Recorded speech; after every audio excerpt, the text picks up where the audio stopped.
Somewhere just a few meters off the modern shoreline of Alexandria, beneath a layer of murky water and centuries of accumulated silt, an entire district of the ancient city lies hidden, a district that 2,000 years ago was considered one of the most magnificent places on Earth. And according to decades of archaeological research, this is where the palace once stood in which the last queen of Hellenistic Egypt lived and ruled. And today, in the very place where courtiers once walked and the voices of ambassadors from the great powers of antiquity once echoed, divers descend with cameras and measuring equipment to piece together, step by step, the history of a place swallowed by the sea as the result of a series of natural disasters spread across several centuries. And in this video, we will descend along with them to understand what exactly has been found on the floor of Alexandria's harbor. Which of these discoveries archaeologists connect to the name of Cleopatra, and why? Researchers continue to debate where solid, verified fact ends and an appealing hypothesis begins. Before we head underwater, it makes sense to imagine, just for a moment, what it might feel like to swim through that dark green water above the ruins. Watching a beam of light from a diver's lamp slide across a fallen column, or the outline of a face carved in stone centuries before the birth of the modern world. Because that mixture of unease and wonder is precisely what has drawn generations of researchers to this particular stretch of seabed, and it is that same feeling that keeps pulling new teams of scientists back to Alexandria year after year, convinced that the harbor still holds far more secrets than it has already surrendered. Before we head underwater, it's also worth traveling back to the era when Alexandria was still becoming the city whose fame would later spread across the entire Mediterranean world. Because founded according to the vision of Alexander the Great at the end of the 4th century BCE, it rather quickly grew from a modest settlement into one of the largest centers of the Hellenistic world, drawing philosophers, scholars, merchants, and rulers from every direction. And after Alexander's death, power over Egypt passed to his general Ptolemy, whose descendants spent nearly 3 centuries transforming the city's capital into a center of power, culture, and knowledge, something reflected in the very existence here of antiquity's greatest library and one of the 7 wonders of the world in the form of the lighthouse on the island of Pharos. Alongside these symbols of intellectual and engineering greatness stood the royal quarter, known as the Burkan, where, according to the testimony of ancient authors, palace structures, gardens, temples, and administrative buildings were located, from which the Ptolemies governed their kingdom. And this royal district was not a single building, but rather a sprawling complex that grew and changed across generations, with each successive ruler adding new halls, gardens, and monuments to reflect the growing wealth and ambition of the dynasty, so that by the time Cleopatra herself came to the throne, the palace quarter had already absorbed layer upon layer of earlier construction, making it, in effect, a living record of nearly 3 centuries of Ptolemaic rule. It is precisely this palace district, which spread across the Lokias Peninsula and the nearby island of Antirodos, that modern researchers are now focusing their efforts on, trying to understand which parts of these structures might have belonged specifically to Cleopatra, the last queen of a dynasty whose name, thousands of years later, continues to captivate not only historians but millions of people around the world. And part of what makes this search so compelling is the fact that Cleopatra's reign coincided with the final, most turbulent chapter of Ptolemaic history, a period during which the palace itself became the backdrop for decisions that would reshape the ancient Mediterranean world. It also helps to remember that Alexandria under the Ptolemies functioned as something considerably more complex than a royal residence surrounded by a city,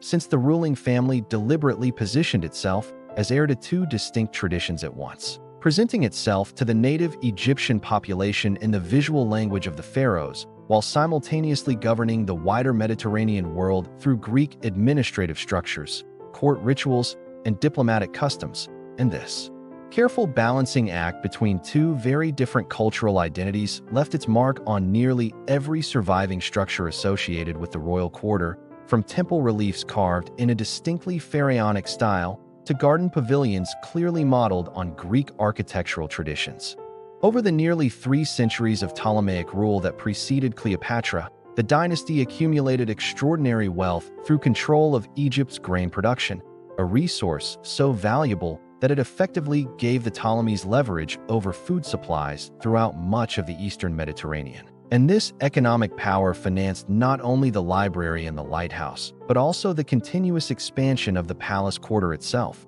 as successive rulers competed with one another, and increasingly with the growing might of Rome, to demonstrate their prestige through ever more elaborate construction projects along the Alexandrian waterfront. To understand why an entire district of a once flourishing city ended up underwater, it helps to look at the geological features of Alexandria itself, since the city was built on ground that gradually settled under the weight of its own structures and under the influence of subsurface processes typical of the Nile Delta, where centuries of sediment deposited by the river created a foundation that, while fertile and productive for agriculture, proved far less stable when asked to support the weight of monumental stone architecture along the coastline. This slow, almost imperceptible process of land subsidence combined, over the centuries, with far more sudden and destructive events, among which a particular place belongs to the catastrophe of 365 CE, when a powerful earthquake near the island of Crete triggered a tsunami that struck the eastern Mediterranean coastline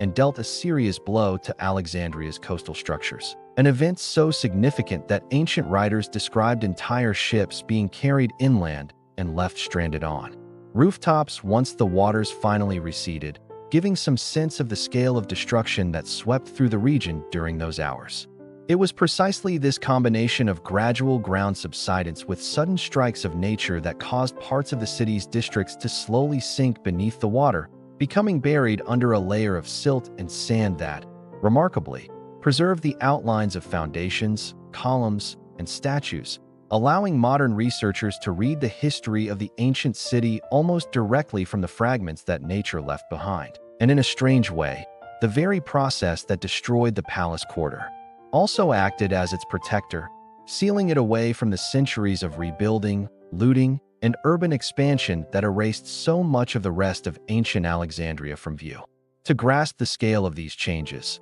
it's enough to look at maps showing how dramatically Alexandria's coastline has shifted over the past 2,000 years, turning what was once a landlocked royal quarter into an underwater archaeological site. And when these historical maps are overlaid onto satellite images of the modern city, the discrepancy becomes strikingly clear, revealing that structures once located well within the boundaries of dry land now rest several meters beneath the surface of the eastern harbor, sometimes just a short swim from where fishing boats and pleasure craft pass overhead every single day. Geologists studying the wider region have identified subsidence as an ongoing feature of the entire Nile Delta coastline, extending well beyond the boundaries of ancient Alexandria itself, and this broader pattern helps explain why several other ancient settlements along the Egyptian coast, including the once thriving port cities of Thonis Heracleon and Canopus, experienced a strikingly similar fate, sinking beneath the waves during roughly the same span of centuries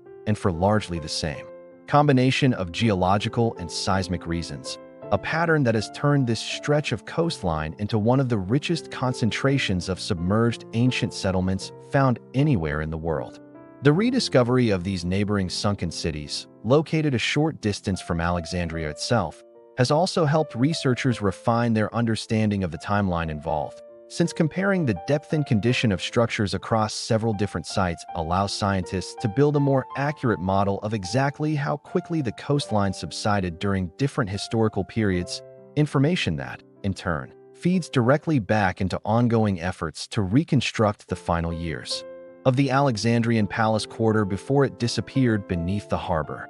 For a long time, information about the sunken structures remained the stuff of legend and scattered observations made by local fishermen and sponge divers, who occasionally came across strange stone blocks and statue fragments on the harbor floor, bringing back stories that mixed genuine observation with a good deal of embellishment, so that for decades these accounts were treated by scholars as folklore rather than as evidence pointing toward a genuine archaeological site waiting to be properly explored. Systematic scientific investigation of this area began much later, once the development of underwater archaeology as an independent discipline made it possible to move from chance discoveries to the consistent study of the seabed, a shift that required not only new diving technology, but also a change in how historians thought about the relationship between written sources and physical evidence, treating the harbor floor as a legitimate archive rather than a graveyard of curiosities. A genuine breakthrough in this field came with the expeditions organized in the 1990s by French archaeologist Frank Gaudiot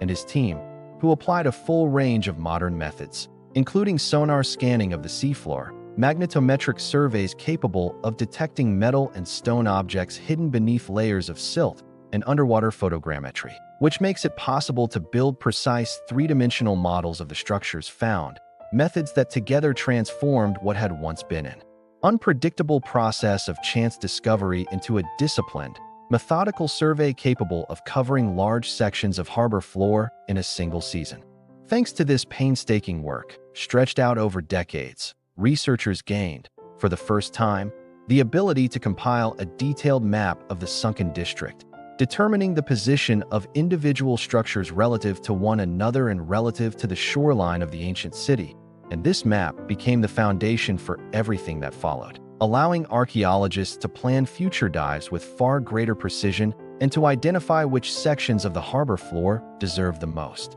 careful and immediate attention. The work itself required overcoming considerable practical challenges, since Alexandria's eastern harbor remains an active commercial waterway even today, meaning that archaeological teams have had to coordinate carefully with port authorities, navigate around shipping traffic, and contend with poor underwater visibility caused by decades of urban runoff and sediment disturbance, conditions that make even routine survey work considerably more demanding than diving in the clearer waters, typically associated with recreational underwater exploration.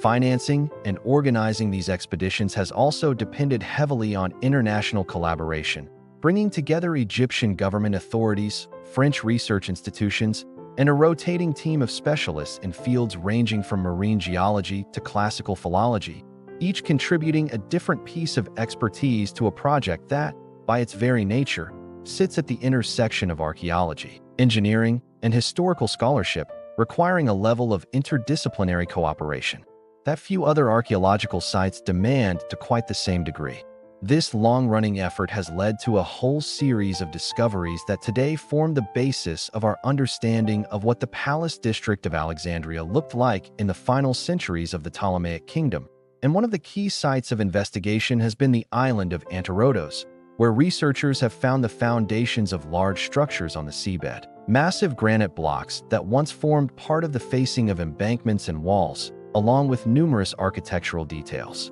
that researchers connect specifically to palace construction, details that include column bases, decorative moldings, and sections of paving that once formed the floors of grand halls and courtyards. Not far from these foundations, statues and sphinxes carved in the style characteristic of the Ptolemaic era have been raised to the surface over many years, and judging by the features of their craftsmanship and the inscriptions found nearby, some of these sculptures may have had a direct connection to the royal family, with several pieces displaying the distinctive combination of Egyptian and Greek artistic traditions that came to define Ptolemaic royal imagery, blending the rigid, timeless posture of pharaonic sculpture with facial features that carry a distinctly Hellenistic sensibility. Although most researchers remain cautious about directly claiming that any particular fragment belonged to Cleopatra personally, the sheer concentration of such finds in this specific part of the sunken city suggests that somewhere among these foundations and remains, the residence of Egypt's last queen truly did stand, and this caution itself deserves attention, since it reflects a broader principle guiding the entire project, one that consistently favors careful, incremental conclusions over dramatic but unsupported claims, even when the temptation to attach a famous name to a promising find must be considerable. Among the most striking discoveries recovered from the waters surrounding Antirodos is a large granite statue believed to depict a Ptolemaic queen dressed in the traditional attire of an Egyptian goddess, a piece whose scale and craftsmanship suggest it once occupied a prominent position within a temple or ceremonial courtyard. And while researchers continue to debate the precise identity of the figure represented, its placement and style place it firmly within the visual tradition that Cleopatra herself would have used to project her own authority to both Egyptian and Greek audiences. Alongside this statue, divers have recovered numerous smaller religious artifacts, including fragments of shrines dedicated to Egyptian deities that had been deliberately incorporated into the broader palace complex,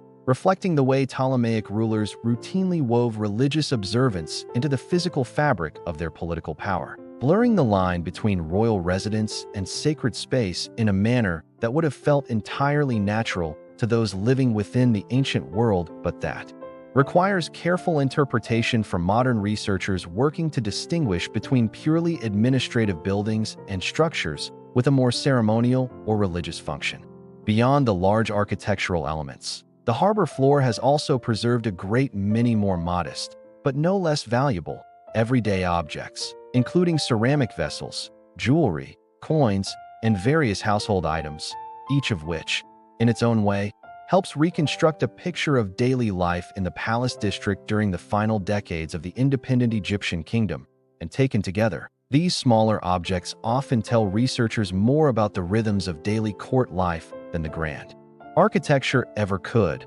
revealing details about trade connections, artistic taste, and the material comforts available to those who lived and worked within the palace walls. Among the ceramic finds, researchers have identified fragments of amphorae used for transporting wine and oil across the Mediterranean, pieces that carry traces of workshops located in distant parts of the ancient world, offering a quiet reminder of just how deeply connected Alexandria was to trade networks stretching from Italy to the Levant, while collections of jewelry and small personal ornaments, though modest in scale compared to the great statues, provide some of the most intimate glimpses available into the tastes and habits of the people who once occupied these now submerged halls. Coins recovered from the site have proven particularly useful for establishing chronology, since their inscriptions and imagery allow archaeologists to date layers of sediment with a level of precision that architecture alone cannot provide. And by cross-referencing these coins with historical records of Ptolemaic rulers, researchers have been able to build a much clearer timeline of when different sections of the palace complex were constructed, modified, or ultimately abandoned to the rising waters. Although many conclusions about the exact purpose of individual structures and the ownership of specific finds by Cleopatra herself remain subjects of scholarly debate rather than established fact, the overall body of material gathered gradually forms a fairly convincing picture of a lavish and well-organized royal complex, from which only scattered but eloquent fragments have survived to the present day. Fragments that, when studied together rather than in isolation, begin to suggest patterns of use and organization that individual objects alone could never reveal. Turning to Cleopatra herself, it's worth remembering that she was far more than simply one member of a long dynasty of Ptolemies, having proven herself a genuinely skilled ruler who managed to hold on to power for nearly 2 decades amid the fiercest political struggles unfolding around Egypt as Rome's influence continued to rise, navigating alliances, rivalries, and the constant threat of Roman intervention with a political sensitivity that allowed her kingdom to remain nominally independent, long after most other Hellenistic states had been absorbed into Rome's expanding territory.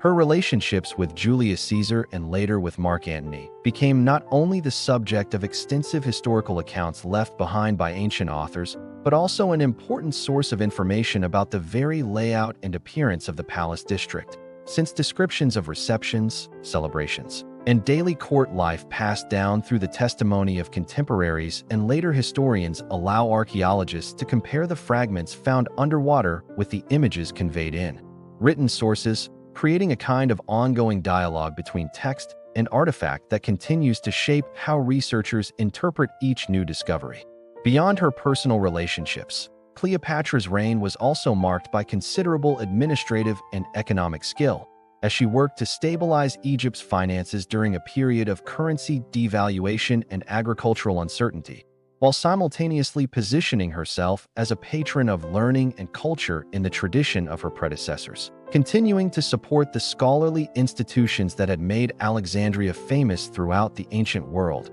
And this dual identity, as both a shrewd political operator and a cultivated patron of the arts and sciences, adds considerable depth to how historians now interpret the physical remains of the palace where she conducted the business of governing her kingdom. She also distinguished herself from many of her predecessors by reportedly learning the Egyptian language herself, a detail that ancient writers considered notable enough to record specifically, since earlier Ptolemaic rulers had generally relied on translators and administrators to communicate with their native Egyptian subjects rather than mastering the language personally. And this willingness to engage directly with Egyptian culture, religion, and tradition may help explain why she was able to maintain the loyalty of her subjects even as external pressure from Rome continued to intensify throughout her reign. Her final years, which culminated in the confrontation between Mark Antony and the future Roman Emperor Augustus, unfolded largely within the very palace complex that researchers are now working to reconstruct,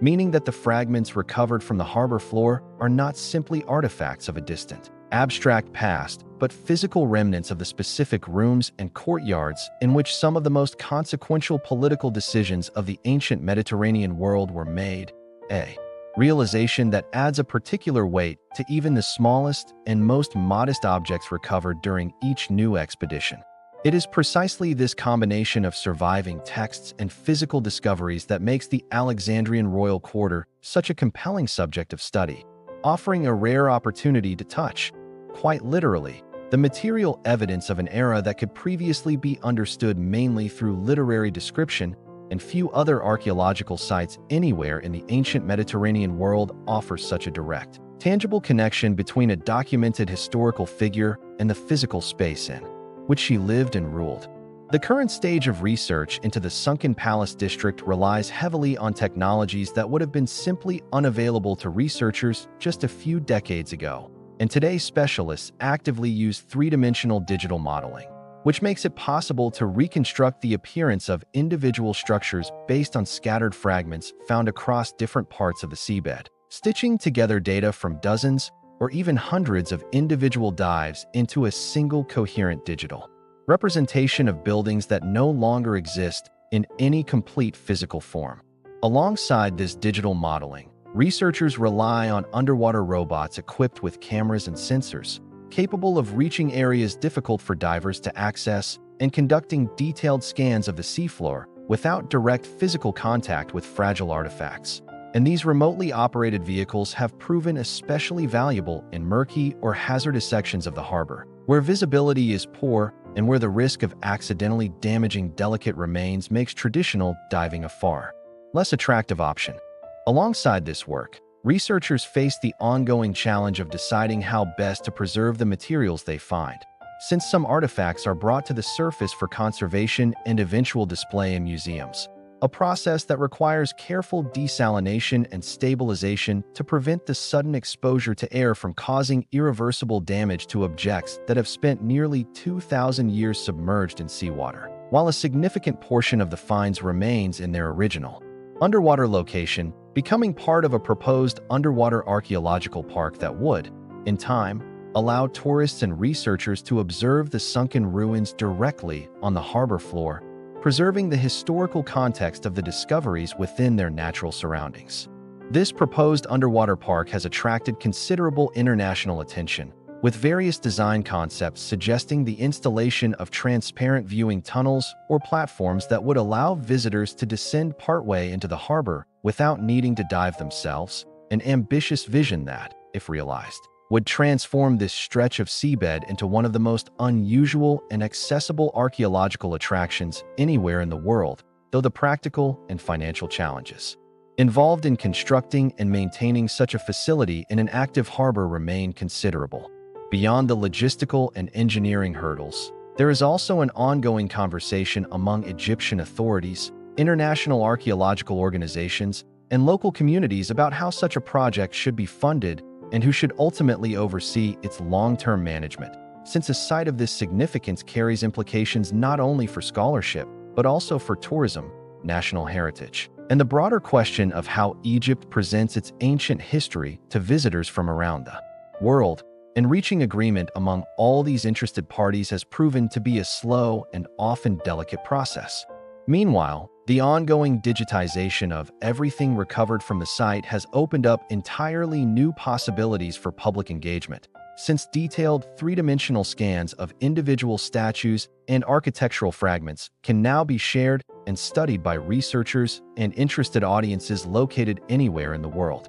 without requiring physical access to either the original artifacts or the museum collections where many of them are currently housed, a development that has gradually transformed what was once a highly specialized field of research into something accessible to a far broader audience of curious observers. Despite decades of research and an impressive volume of accumulated data, debate continues among scholars over just how precisely the palace complex of Cleopatra can be pinpointed among the many structures found on the harbor floor, since the royal quarter included a whole range of buildings belonging to different generations of rulers and serving different functions, from temple structures to administrative buildings, each contributing its own layer to a site whose overall plan has only gradually come into focus through years of painstaking excavation. Separating out, among this multitude of foundations, the ones that might have served as the personal residence of the last queen turns out to be a considerably more difficult task than it might initially appear, partly because ancient written descriptions of the palace tend to be frustratingly vague about precise dimensions and orientations, leaving considerable room for interpretation when archaeologists attempt to match textual references against the physical remains recovered from the seabed. This is why, alongside the widely accepted theory placing the palace on the island of Antirodos, alternative proposals continue to circulate among researchers, pointing to other sections of the Sunken district, including portions of the Lokias Peninsula and areas closer to what was once the ancient shoreline. And this scholarly discussion is likely to continue for many years to come as new dives take place and data from earlier expeditions continues to be analyzed using increasingly sophisticated computational tools. Some researchers have also raised the possibility that the palace complex associated with Cleopatra may not correspond to a single, clearly defined building at all, but rather to a cluster of interconnected structures that serve different ceremonial,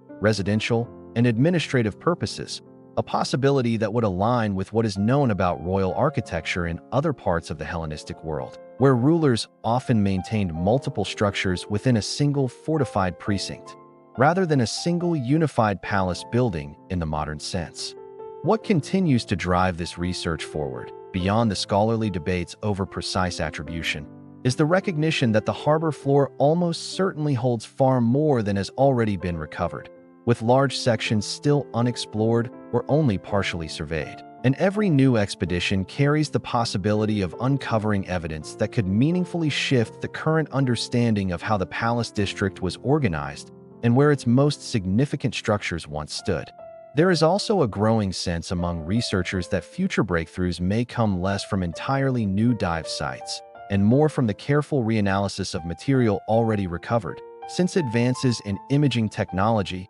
chemical analysis, and computational modeling continue to extract new information from objects that were originally documented decades ago using far more limited methods, meaning that artifacts sitting in storage today may still have important stories left to tell once researchers return to them with more sophisticated tools. This ongoing process of re-examining older material has already led to several quiet but significant revisions in how specific structures are interpreted, as details once overlooked or misread in early surveys have been corrected through more careful subsequent analysis. A reminder that archaeological understanding rarely arrives all at once, but instead accumulates gradually, through a continuous cycle of discovery, reconsideration, and refinement that can stretch across an entire career and beyond. Bringing everything together, it's worth acknowledging that the story of Alexandria's Sunken Palace district stands as a remarkably telling example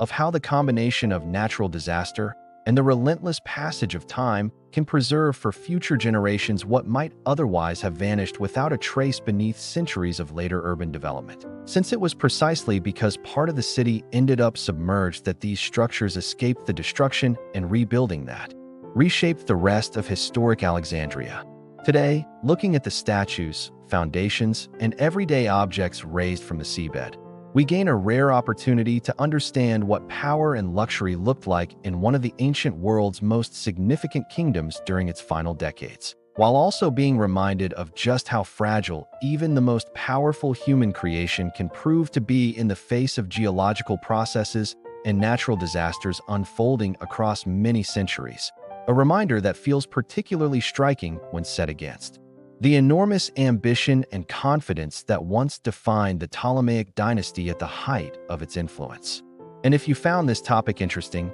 share your thoughts in the comments on whether the remaining discoveries should be raised to the surface for closer study or preserved underwater as part of a submerged museum. Since this question continues to divide even the archaeologists most closely involved in the project, some arguing that surface conservation offers the only reliable way to protect fragile materials over the long term, while others insist that leaving artifacts in their original underwater context preserves a sense of historical authenticity that no museum display case could ever fully replicate. In an upcoming video, we'll take a closer look at the fate of the legendary Library of Alexandria and the lighthouse on the island of Pharos, whose story turns out to be no less dramatic than the story of the palace district we've explored today, tracing how two of antiquity's most celebrated achievements met their own separate, equally fascinating ends, and how modern researchers have worked to piece together what remains of their legacy from the fragments that history has left behind.